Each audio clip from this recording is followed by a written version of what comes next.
Welcome to the June 3rd HOF Advisory Board meeting. Thank you all for joining us. We're going to start the meeting with the roll call. ASL interpretation won't be available today. We apologize for the inconvenience. Lena Andrews. Here. Darius Wallace was not able to join us today. Terrell Thomas. Tanika Harris. Present. Karen Garrett. I'm here. Thank you, Karen. Ellie Fisher. Present. Councilwoman Deb Gross. Jerome Jackson. Deidre Washington. Rochelle Preston. Rebecca Yago. Here. Alan Cisco. Adrian Wanaha is present. Robert Helwig. Present. Thank you all. If at any time you've joined the meeting after roll call, if you could announce yourself, that would be fantastic. Thank you. We're going to move to the review and acceptance of the minutes from May 6th. Hopefully everyone has had a chance to review those. If so, do we have any corrections? Hearing none, do we have a call for an approval?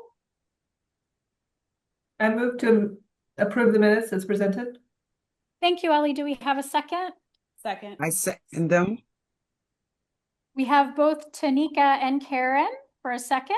All those in favor, please signify by saying aye. Aye. Okay. Any opposition to the minutes as read into record? Any abstentions? Thank you. Minutes are approved. We do have a public comment this afternoon. We welcome Megan Hammond. She's here in person with us. It's on? Thanks, Eric. Just a second. Good afternoon to the advisory board. To introduce myself, especially to those who may be new board members, my name is Megan Hammond, and I'm the executive director of the Fair Housing Partnership of Greater Pittsburgh. I want to say I apologize for missing last month's Housing Opportunity Fund board meeting. The board is aware that I am deeply involved and invested in its activities for ensuring that the decision-making of limited affordable housing funds includes a fair housing lens to the process. I'm here today to unfortunately share that the infrastructure for fair housing enforcement is deteriorating. While it was expected, the speed and totality of the destruction is incredibly stunning. Marshaling dwindling resources to ensure fundamental fair housing protections remain from Monroeville to York to Scranton. And it's an incredible amount of unnecessary pain and suffering that's happening through fundamental fair housing concepts not being enforced to tenants living throughout Pennsylvania. So fair housing enforcement is best where there's a local will and capacity to carry it out. Proudly, FHP's collaboration with the Pittsburgh Commission on Human Relations has now resulted in those fundamentals that we're losing throughout Pennsylvania. Those fair housing protections are in fact continuing within the city of Pittsburgh limits. However, for the purposes of this board, what I'm here today to say is that the Pittsburgh HRC doesn't have jurisdiction over the requirements that accompany recipients of federal funds, particularly regarding housing funds and funds from the Department of Housing and Urban Development. As a result, we are already struggling, including within the city of Pittsburgh, with the enforceability of federal fund requirements, particularly those related to disability via Section 504 of the Rehabilitation Act of 1973, and the Violence Against Women Act, which protects survivors from domestic abuse. Additionally, federal requirements regarding the fair housing protections for people based on their LGBTQ identities, as well as language access for our immigrants and refugees, are no longer federally required or enforced. And so my ask to the board today is that as we face the upcoming summer, that we use the time that we have to collaborate on the HOF's response to the sudden federal changes and how that impacts the board's consideration of its funding allocations. Using the power of the purse to assure equality will not occur unless it comes from us locally. So I look forward to working together this summer to figuring out what we can do here in Pittsburgh to continue what our values are. And I thank you all for your time and your work. Thank you, Megan. We do not have other registered public comment, but we will ask again for public comment at the end of our meeting today.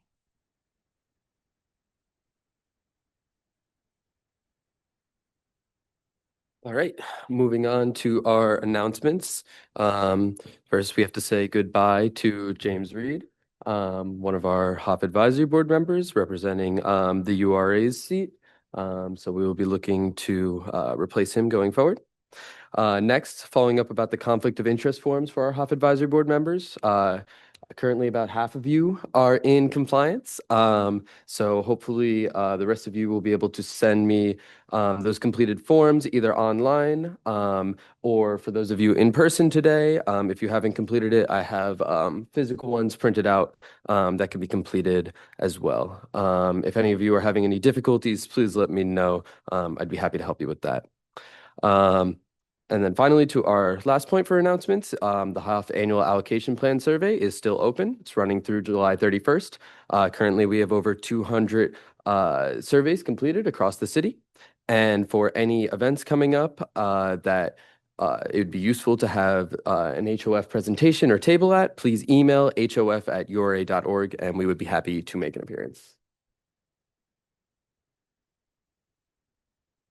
Eric, is there any additional support you need from us related to, obviously, we want great dissemination on the survey and encourage people to participate. Is there anything beyond that you'd like us to be doing at this time? The best thing that you can do is just to spread the survey among your network and to connect back with us about, like I was just saying, any events coming up. That would be good tabling opportunities, presentation opportunities to help spread this survey and, of course, our services even further. So just keep us in mind when you hear about things going on in your neighborhood. So just a tangential note on that, I know most of us have community events that are going on at this time, even if that is, just regularly scheduled events. That's a great opportunity for us to get the word out. We know this year that the food voucher program through our farmers markets has been reduced significantly. So we do know that we're going to have those times when we're going to see less folks in our communities. So we may need to do a little bit more targeted outreach, not only to make sure that people are doing the survey, but also to make sure people are service connected. So to all of our members, thanks for all you do on the ground. And we may just have more this summer that we need to be thinking about as food programs are diminishing. That not only puts our seniors at risk, but also youth. So as we are, moving forward, thinking about those places where we can connect will be really impactful. So thank you all. We do have a project that we're going to have a presentation for today and do a vote for the rental gap program. Yes, I would like to welcome Brooke Gwynn from our residential department, residential division of our housing department.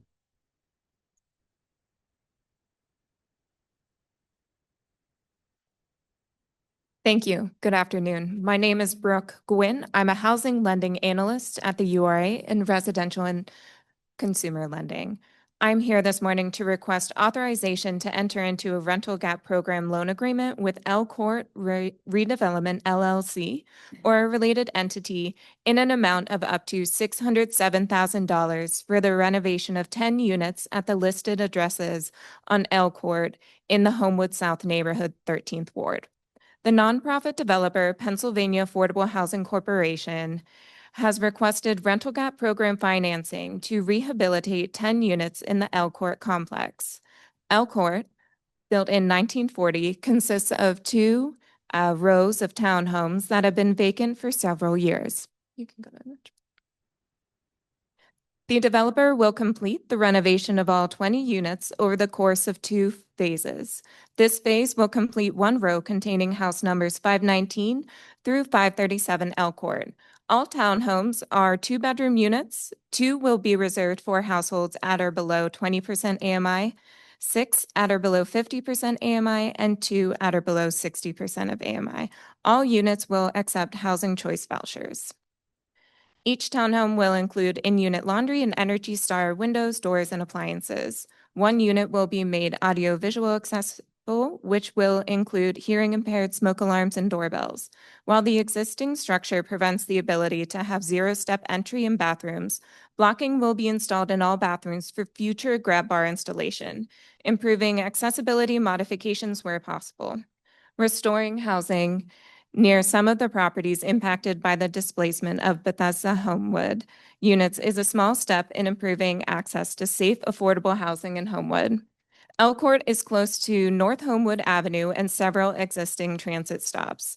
Tenants will be connected with services from Neighborhood Allies and Operation Better Block. The total development cost is $2,607,000. Financing includes a $1.5 million grant from the Federal Home Loan Bank Affordable Housing Program and a $500,000 loan from First National Bank. The $600,000 RGP loan will be sourced from a mix of 2023 and 2024 Housing Opportunity Fund dollars. The borrower will be Elcourt Redevelopment LLC, a single-purpose entity. Construction is anticipated to last from September 2025 to October 2026. To speak more about this project, I'd like to introduce Sean Taylor, President of Pennsylvania Affordable Housing Corp. Good afternoon, and thank you for allowing me to come and speak. Hello to all the board members. I see a lot of friendly faces that I know, and certainly to those present. My name is Sean Taylor. I am the president of Pennsylvania Affordable Housing Corporation. Elcourt is part of a larger blight remediation strategy that Pennsylvania Affordable has undertaken in terms of changing the dynamic in Homewood. We have several projects that we're working on in that Homewood South neighborhood. Elcourt represents a great opportunity to do transit-oriented type housing, as it is literally a football's throw to the busway.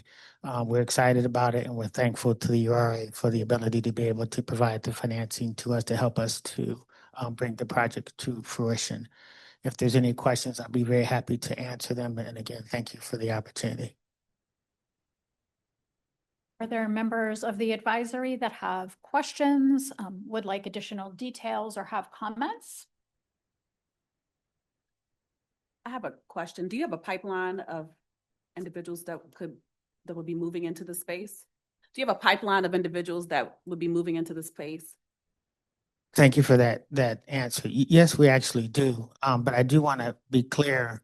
We will accept Housing Authority vouchers, tenant-based vouchers for the project. We manage currently approximately 50 units now in the area and within the neighborhood. There's always a need, and I don't think I have to share that with anyone here, but we do maintain folks that we are in contact with within our own staff, but we also will accept vouchers. Other advisory board members that may have a comment or question? Yes, sir. Yes, ma'am. Sorry. No, you're fine. I was trying to watch the virtual. Yeah, you're good. I'm down the way. Good afternoon, Mr. Taylor. My name is Robert Helwig. I'm the Fair Housing Representative on the HOF Advisory Board. Thank you for being here this afternoon. The project description says, one, I think it looks very cohesive and holistic, and it's meeting the needs. I'm just curious, special needs mean a lot of things to different people. It could encompass a lot of different populations. So if you could just expand. Yes. That, No, population. thank you. Thank you. Thank you for that. One of the requirements of our funding with respect to Federal Home Loan Bank is that we formally make available housing for those that were formerly experiencing homelessness. And that is a very specific need that we intend to meet. In addition to that, certainly working class families But in addition to that, special needs can be, any gamut that you can think of, and we're making that available. We have to reserve a unit from that standpoint. Currently, we have children that have special needs with a single mom in our units. We have former veterans that were unhoused that are in our units. I'm not afraid of this. It's something I've been doing for 25 years. I'm a lot older than I look, but what I can share with you is that there's no shortage of need, and there's no shortage of housing that's blighted that needs to be addressed, and we fully intend to be able to do that. And again, thank you to the URA for that ability to do so. Sure. Thank you. Understood. And just because I've seen you in previous matters at the court petitioning for under the Abandoned and Blighted Property Conservatorship Act, how did your organization take title to this property? Just out of curiosity. That's a great question. I think we completed the cycle with Rising Tides land recycling ability. I think I'm the first one to complete their cycle. And when I say complete their cycle, their job was to put the properties that were abandoned and blighted, put them into conservatorship, and then recycle them back to minority developers within the community. And we're doing that. Great. Thank you. So I know that there was a comment related to units that, sorry, I don't know which one to go to.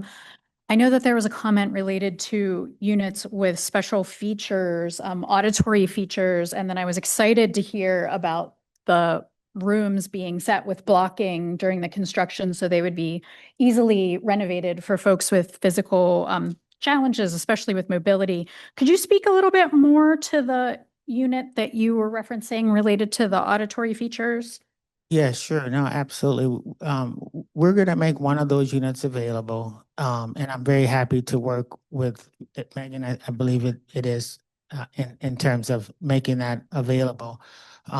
That's typically an audio and visually impaired unit that typically is a smoke detector or a doorbell.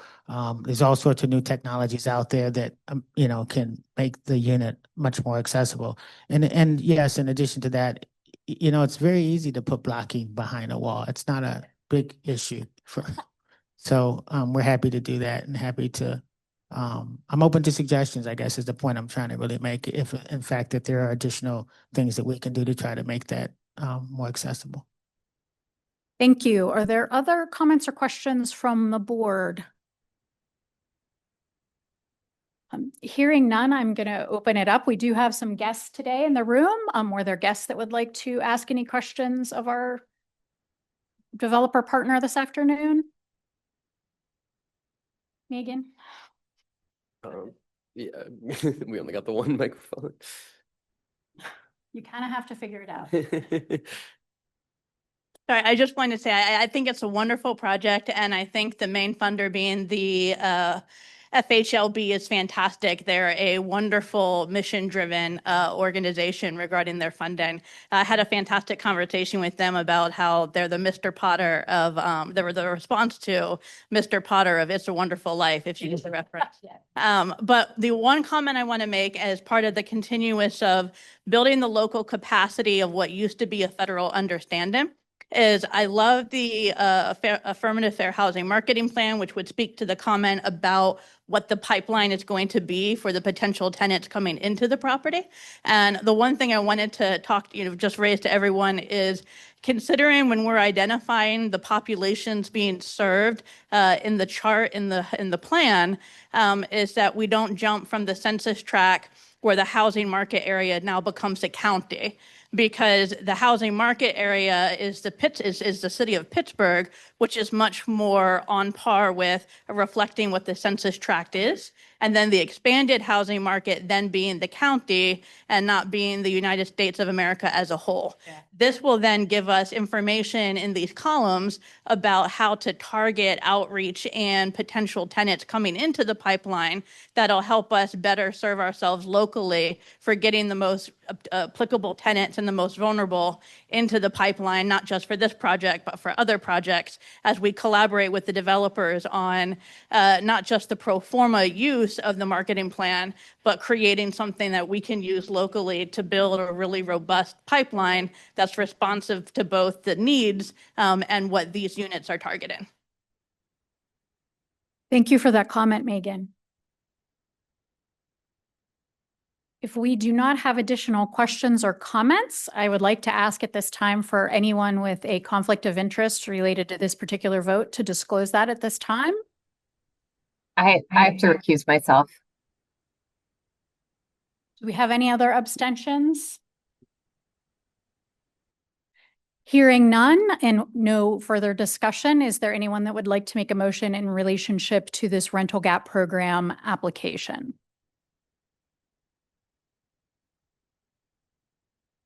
I would make the motion. Come on over. Okay, getting closer. So thank you for this first. Brooke, thank you for your work on this. Thank you, sir. I'd like to make a motion to authorize to enter into a rental gap program loan agreement with Elcourt Redevelopment LLC or related entity in an amount of up to $607,000 for the renovation of 519, 521, 523, 525, 527, 529, 531, 533, 535, and 537 Elcourt in the Homewood South neighborhood within the 13th Ward. Thank you for that motion, Tanika. Do we have a second to that motion? I'll second. This is Ellie Fisher. Thank you for the second, Ellie. All those in favor, please signify by saying aye. Aye. Aye. Any votes in opposition? And we have recorded one abstention from Lena Andrews. Thank you so much, Advisory Board, and thank you so much, Elcourt. It's a pleasure to support your project. Please keep us up to date.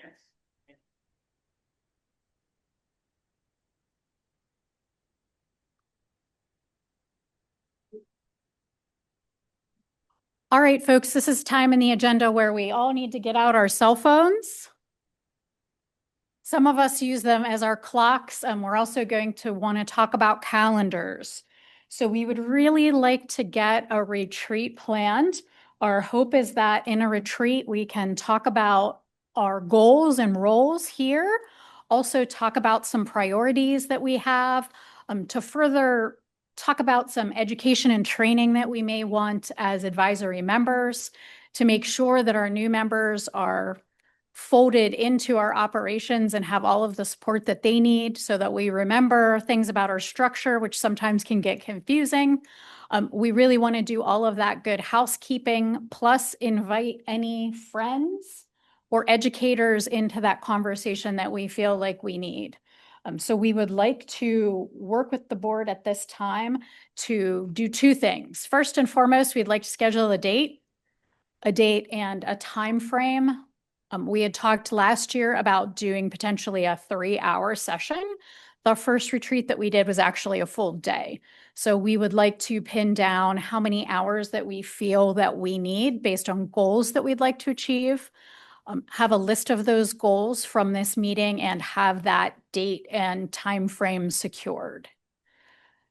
So I would like to actually start with the calendars and then back into the other items. We would love to get that date pinned down first and foremost.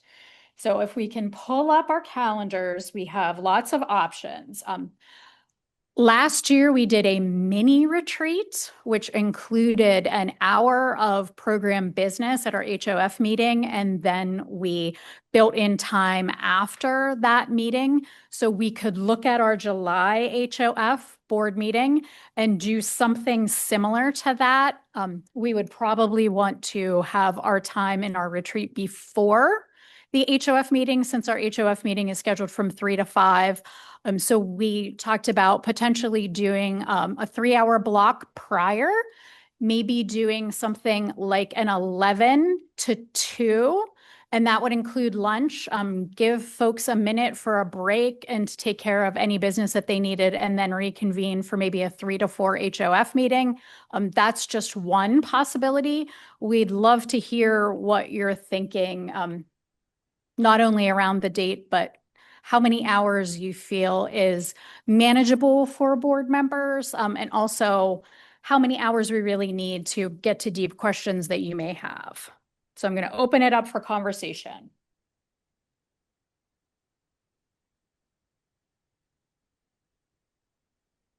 I see good deep thought looks. So that date works for me. Happy to do it before the meeting.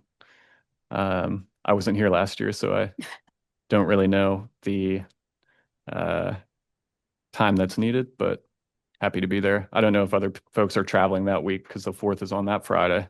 It is July 1st is our next HOF regularly scheduled meeting. I will be out of town for that meeting. Okay.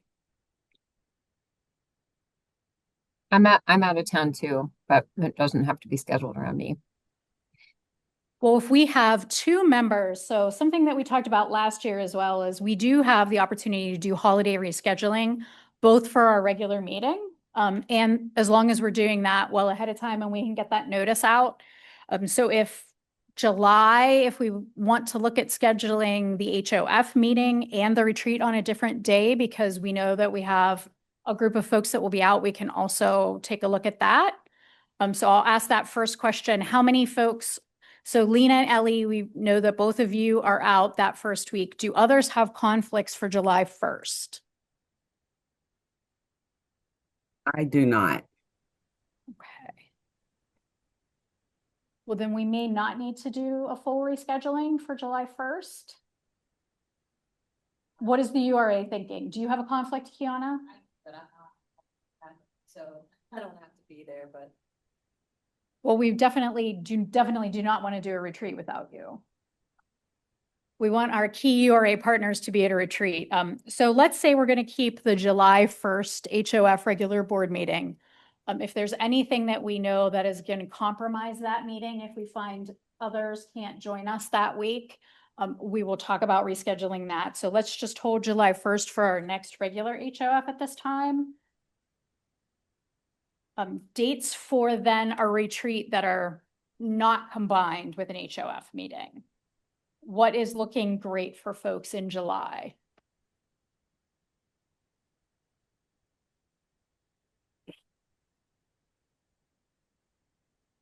Sorry, I can't see all of you, but I know we have Becky, we have Karen, we have Lena, we have Ellie.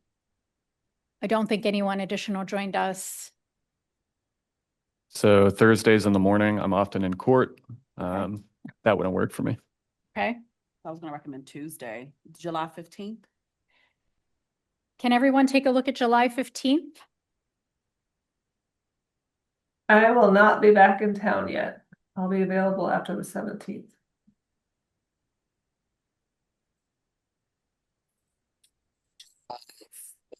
Others for either the week of the 14th or the 21st? The 22nd works. The 22nd, looking at July 22nd? The 22nd is good for me. That's Okay. not good for me. July 22nd is not good. See, this is the worst part. That's why we want to get it 23rd. finalized. The 23rd, I think Wednesdays are not the best for Alan, but what does Wednesday, the 23rd look like for folks? The afternoon, 2 to 4, I have a standing appointment, but the mornings are okay. The morning of the 23rd, how do things look like for folks if we did a few hours together and then had lunch, or we did breakfast and had a few hours together? So far it's sounding like the 23rd, at least for the group that's here. URA? Yes, and I think that works for us, but I was going to say Councilperson Deb Gross is not on, but there is standing committee meetings on Wednesday mornings at council. She's not here today to speak up on that, but not sure if they'll have vacation or not, but Okay. Wednesday is usually a council meeting day in the morning.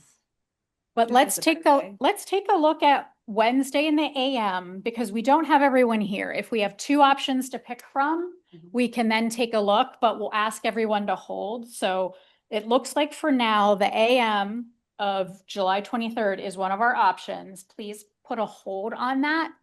We're going to try to get this turned around as quickly as possible. Another day in July that may work for folks if July 23rd does not end up being a good target date. About the following Tuesday. Tuesday, the 29th? Lena, it looked like you were saying yes. Ellie, looks Yeah, like you're those are saying both yes. fine. That works for me. Are we looking at AM, PM? What works best for Flexible. folks? We're Whatever. flexible on the 29th? Okay. Oh my goodness, that means we actually maybe have 3 times. We might have 3 times available. Okay, so please hold July 29th all day, just for a quick touch back with the other members, and July 23rd in the AM. Fantastic. A bit of what we heard when we scheduled the last retreat was that all day was too much. That was really too much for folks. And we understand everybody has very tight schedules and is incredibly busy, and your expertise is asked for in many realms. So if we did something that was, say, 3 hours, including a meal, is that manageable, or is that also too much of an obligation for folks to commit to? I think it's 3 Yeah, hours? 3 is nothing, yeah. Okay. So we will do our best to schedule either food first or food once we've, tapped our, intellectual energy. Okay, so we'll be looking at a 3-hour block on July 23rd in the AM. Please hold July 29th. Thank you for that. I also sort of just wedged us into 3 hours for our time frame. So let's talk about what we would like to accomplish at a retreat. What's important to you that we don't have really the time or space to do in these meetings? So for me personally, being a newer member, and I know that the URA staff does a really good job on prepping us for anything that comes before this board. Just a subject matter expert to walk us through some of these terms that for me are unfamiliar. That would be really helpful. So I'm hearing that good deep review of what each of these programs are intended to do, sort of our legislative bumpers, how that all works together. Yes. Okay. Then after that, I think it'll be great for us to do some strategic planning as it relates to our priorities. With everything shifting in the world, we need to also shift and think through how we can still fulfill our mission in the best way. And I want to be clear, the mission isn't changing. Right. The world is changing around us, but the mission isn't changing. So I think that piece of not only changing landscape, but changing needs is something that we do struggle with regularly. So does that resonate with other members of the advisory? So for me, yes, and I think it dovetails well with what Ms. Hammond started our discussion here today with. So if there's any way to incorporate some of the issues that she raised, given the changing landscape, I think that would be really helpful.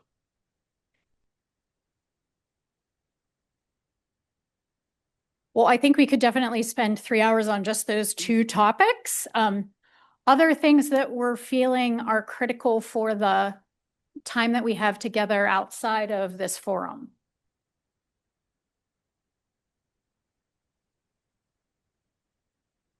Any external partners that we feel would be important for the conversation. Again, this is planning, this is understanding the landscape, this is understanding our structure and our work. We know that the URA brings unbelievable levels of expertise that we will be tapping that day, but are there other partners that we feel would be important to be with us for our discussion? Just to chime in on that point, it's Kiana Wassler. And we, with the 2025 funds, are planning on contracting with Action Housing for the Housing Stabilization Program, as well as DHS, excuse me, my brain had a little brain fart. DHS for the legal assistance program.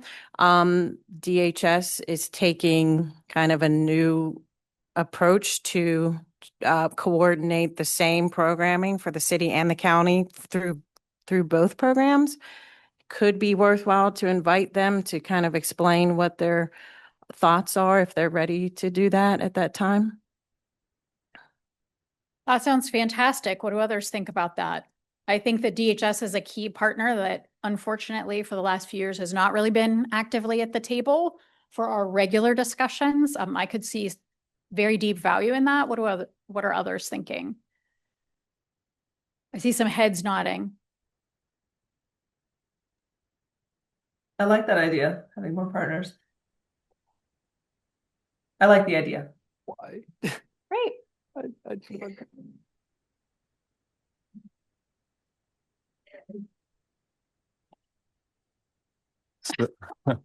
Sorry about that. We had a little bit of a technical difficulty. What else could I do? So my understanding is that the authorization for the annual allocation from city council will expire in 2028. Is that right? So I think I know this is further down the line, but it would be helpful to, just understand what that looks like. I mean, if the money goes away. I think that also nicely dovetails with the bond. I think that there continues to be questions about the bond and what that really means for us and for others. So maybe we could have a little bit of an update on the bond and then maybe put some thinking around how we start to think about that renewal and expiration. Yeah. And maybe that is a key focal topic at the end of this year, getting us ready for 2026 to be really looking at that more carefully. But I agree. I think the legislation surrounding us and then other resources, communal resources that are going to impact us is always something that we would love to have an opportunity to connect with if we could in a deeper way. If that. So I'm stopping myself because I'm like 3 hours is not going to be enough for everything else. So I'm just throwing some things on the whiteboard. I'm a Post-it note. I'm just throwing them on the board. One of the things that I've recently experienced is Brandy Taylor. She is a consultant who trains people in restorative practice, and just thinking through how I think that could, when we say retreat for our board, I'm looking at it in a different way as well, right? I think it's really, really necessary for us to be able to come together, to be on one accord, to level set what are our priorities. We are subject matter experts, right? But what is our expertise? And do we know that? And getting to know each other, developing trust, I think all of those things are important as we are making some decisions on behalf of the city. We owe that to our constituents. Absolutely. So I just wanted to put that out there that this restorative practice concept, I think, could be really helpful for us. It doesn't have to be the full time, but I think that could help with the level set to get us started off, right? So that we're not just throwing some abstract ideas. Oh, I'm thinking about this and that, because it helps us to center. Absolutely. And center our conversation and to center our work. And that is actually when our full day retreat, that's how we started the day. So that is one of those things that we would like to frame our day and then have, breakout conversations.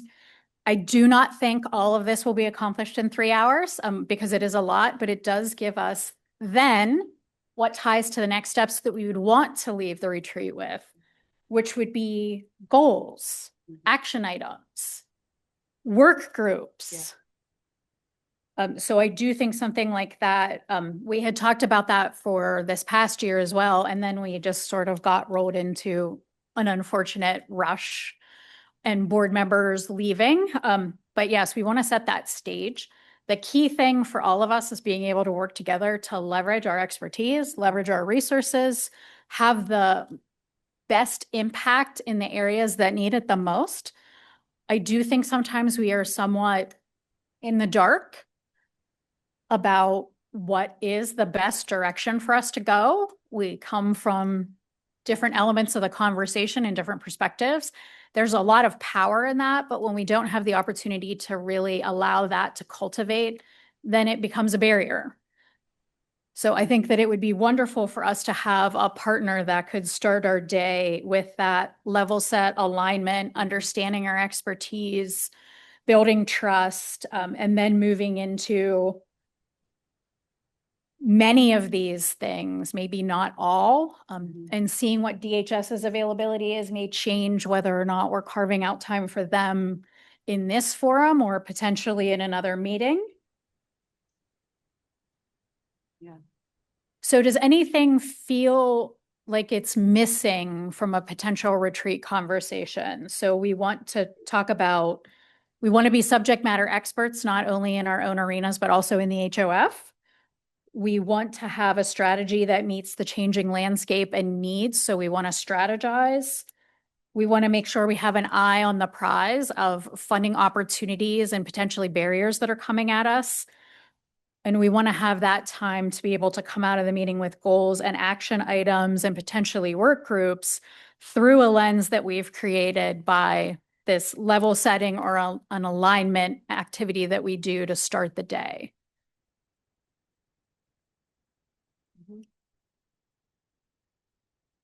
Everyone's muted. I'm trying to watch the Brady Bunch cascade. It looks like agreement. If we can hit as many of those items in a retreat forum for 3 hours that we can, and then really come away with things that we want to do next. Yeah. Adrian, I think and we have enough, so maybe this is probably too much this would be for another time. But the county, like one element of the county's housing action plan when the county executive came into office was for the county to create a housing opportunity fund. And it was something that had a lot of support from members of the transition team focused on housing and from people that we talked to. And I'm not sure where that is. Like, I know ACD is working on it, but that seems like something we should be aware of and coordinated with. And if it did happen, it could be really awesome because the county has been investing in more city projects. So if DHS came, I don't know if ACED could come with them, or I don't know. It's just another like county relationship that I feel like it would be beneficial for us to be more connected with. But I don't know if the retreat's the right time. I think this is a good time for us to talk about it. Yeah. And giving a balance of city-county conversation seems like a good thing. And again, these are all concepts that if we cannot roll into this retreat conversation will be our next steps wish list, that we know that these are key items that we want to get coordinated for a next conversation. So I think we start to map out some time and see who's available and pick from this wonderful menu that we've put forward. And then we'll definitely have our work cut out for us in the second half of the year when we have our 2025 funding announcement. Okay. Well, thank you. I am excited. I think that this will be a wonderful time for us to be together, learn more about each other, learn more about what we're doing, the structure, the partners, the players. So please, again, keep July 23rd in the AM blocked off for us, and July 29th. I will make sure I get to the other board members by the end of the week and confirm a day and time for us. Eric is going to be my partner in crime for our location, our amenities, and all of our good food. If we have, this is going to seem very simple, but if we have cultural, dietary, or health expectations related to the setting or the food options that we have available, if you would like to send those to me directly, we'll make sure that those are reflected in our planning.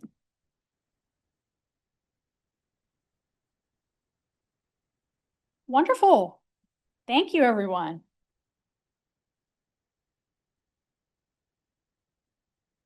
All right, moving on, we have the State of HOF and programmatic expenditures and updates. May 2025, small landlord fund. A lot of expenditure from the small landlord fund as far as what we usually see. So we can thank our URA team members, Natalie and Orlando, for working on that. It's good to see some headway there. We can see a little bit more of the legal assistance money going out and down payment again going strong. And then for the HOF 2025 expenditures, quick note, turns out that there was some confusion on our side about the HOF repay account. So that number that you see there, that 539,000, is the true number that is in that account. So it's actually much more than I was reporting. So there's actually quite a lot of opportunity in there that I would like the advisory board to think about. And besides that, sort of this chart looks very similar to how it did last month. As we all know, we are at the end of our funding year, and very soon, with any luck, we should have our next round and start seeing these numbers going up again in the way that we're more used to. So then, Eric, I have a question back on yeah. that last. Absolutely. So is this the fund balances or the expenditures? Because Yeah, the so- HOF repay wouldn't be an expense, right? No, No. it's not. The other numbers are expenditures, and that number is a balance. So everything's an expenditure except for the HOF repay. This is just a representation to show the dollars that are available in the repayment bucket. Okay, thank you. Is it possible to show those graphs? If you're on Zoom, it's really hard to see them unless I'm doing something wrong. Like, so they're on our screen. Lena, if you click on that screen, it opens up for you, or at least that's what it did for me. Oh, really? Yeah, pin it. Like, There's like a whole nother window that's the screen, not where looking at them Oh. in the room. Okay, sorry. it- I'm really bad at technology. Never mind. I thought our only option was to look at it in the room, but I guess No. okay. Did I just make it any better for you, or I tried to share my screen again? Make it up for me because now I can see it more clearly, so. Okay, I think I'm just an idiot. Okay. And just a reminder to everybody. Oh, there it is. I found it. Thank you, Eric. Okay. No problem. And just a quick reminder, which we're going to step into here in a moment, but just because it's a 2025 expenditure doesn't mean that it comes from the 2025, as we all know. The expenditures that we're looking at were issued in 2023 and 2024. We do not have our 2025 dollars yet. Yes, that is correct. That is Just because we're spending in 2025 doesn't mean it's 2025 dollars. I believe some of these dollars go possibly all the way back to 2021 even, at least for our admin account when I have to pay for the interpretation, which unfortunately we didn't have this time, but generally that comes from a 2021 funding source, which I guess just sort of a fun fact for you. But yeah, hopefully we will have that 2025 funding source shortly. And then sort of, This is the representation of that. yeah. Yeah, this is what I find helpful. I like this table. Yeah. Yeah. So yeah, you can see that, many of the programs currently, nothing in the balance, or low. But again, these numbers, don't include the 2025 allocation, obviously, because we don't have that yet. But you'll see, a lot of updates to this chart, next month. So stay tuned for that. And Eric, just for clarification, these funds come off this chart when the contracts are executed. So even though we have allotted some of these dollars, they don't come off until those contracts are signed. Yes, correct.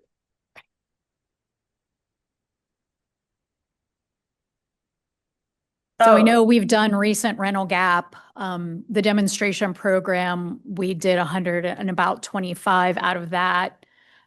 So when you're looking at these, I don't remember a recent FSDP contract that we needed to execute. So those are not going to adjust until those contracts go out. That's correct. A balance doesn't necessarily mean the funding is available, it's available.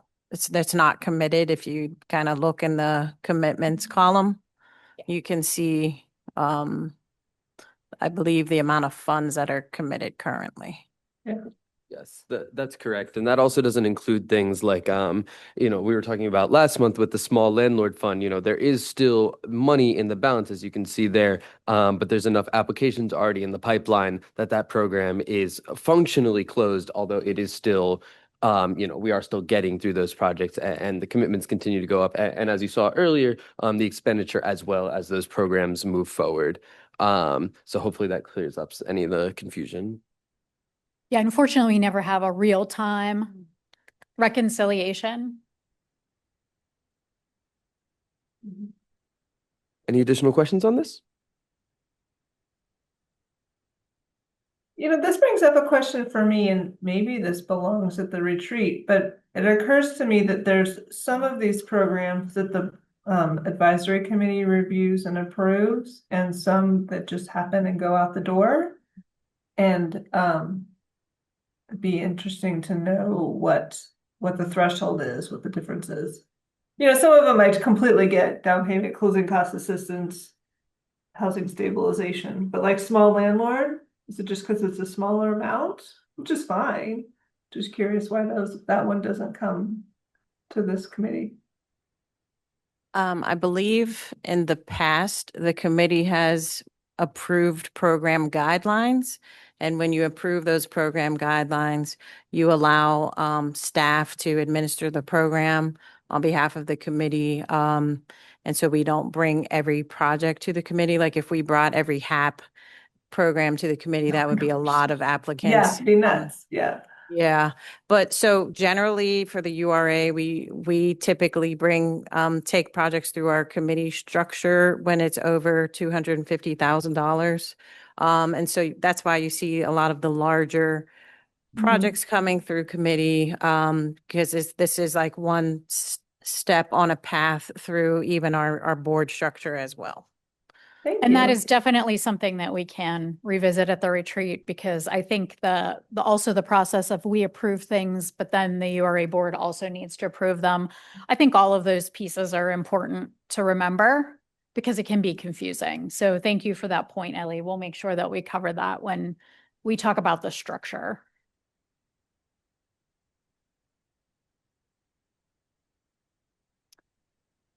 Is there any new business from HOF advisory members?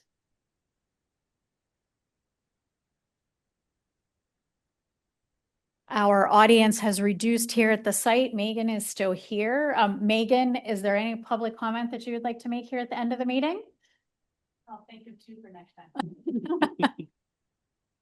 Well, if there is no new business and no additional public comment, we will have our regularly scheduled July board meeting for the HOF. We will try to keep that one to a short agenda as much as possible because we know we'll be also tapping your time later in the month. We appreciate all of you and really look forward to some retreat time. I know I have a lot to learn and have been learning a lot from folks in this group, and I am always open and up for that. So it's a great opportunity for us. And if there's nothing further, we will ask for a motion to adjourn. Motion to adjourn, Ellie Fisher. You're in the meeting. Wait a minute. It's being adjourned. Thank you, Ellie. We had a lot of seconds for adjournment. We will see everybody July 1st. For those of you traveling, we will miss you. Once you get the board agenda, if there's anything you would like us to bring into the comment during the meeting, please let us know. Thanks, Thank bye you, everyone. everyone.